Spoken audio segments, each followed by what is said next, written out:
Bali TV. Dalam rangka memenuhi kebutuhan tenaga kerja, PT PLN Persero Distribusi Bali membuka kesempatan bagi lulusan SMA, SMK, dan MA untuk bergabung menjadi bagian dari PLN. 742 aplikasi lamaran telah lolos seleksi dan kini tengah menjalani tes kesamaptaan di Korem Udayana Denpasar.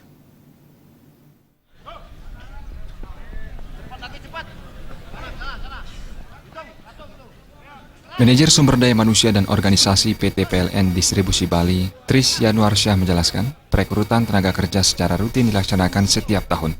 Namun mulai tahun ini, PT PLN seluruh Indonesia menargetkan untuk menambah 5.558 karyawan dalam rangka memenuhi kebutuhan SDM dalam menjalankan program 35.000 MW. Terkait hal tersebut, PLN Distribusi Bali membuka kesempatan kerja bagi lulusan SMA, SMK, dan MA. Adapun posisi yang ditawarkan yakni operator distribusi, teknisi distribusi, dan administrasi. Dari pendaftaran yang dibuka sejak 15 hingga 30 April 2016, PLN Distribusi Bali menerima 1.427 aplikasi dan 742 diantaranya lolos seleksi. 742 pelamar yang lolos seleksi administrasi saat ini tengah menjalani tes kesamaptaan.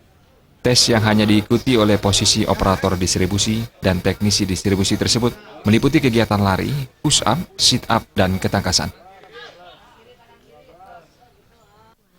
Jadi memang rutin dilakukan, tapi pada tahun ini PLN kan seluruh Indonesia ya menerima pegawai itu sekitar 5.558 itu terdiri untuk lulusan SLTA, D3 dan S1, dan yang di Bali saat ini dilaksanakan itu memang serentak dilakukan juga di wilayah-wilayah lain di seluruh Indonesia. Dan di Bali sendiri ya khusus untuk SLTA kemarin pesertanya itu sekitar 1.450-an lah yang daftar. Penting soalnya mereka nanti pekerja yang di lapangan gitu kan. Tris Yanuarsyah menambahkan, selain tes administrasi dan kesamaptaan, pelamar juga mengikuti sejumlah tes lainnya seperti tes kesehatan, akademis, psikotes, dan wawancara. Rangkaian tes tersebut untuk memperoleh SDM yang berkualitas dan tidak hanya siap ditempatkan di Bali, namun juga di luar Bali. Nah, sekarang sudah tahap kedua ya, tahap kedua. Kemarin tes seleksi administrasi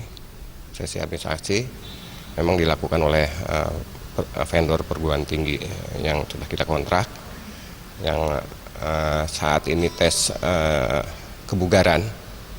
Setelah lolos ini tanggal 19 tes akademis.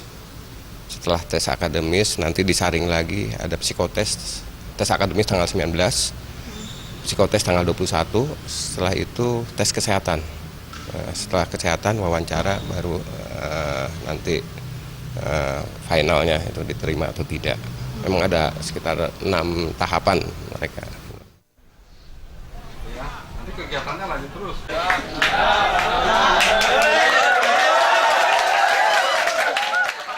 Jenny dan Murawira, Bali TV.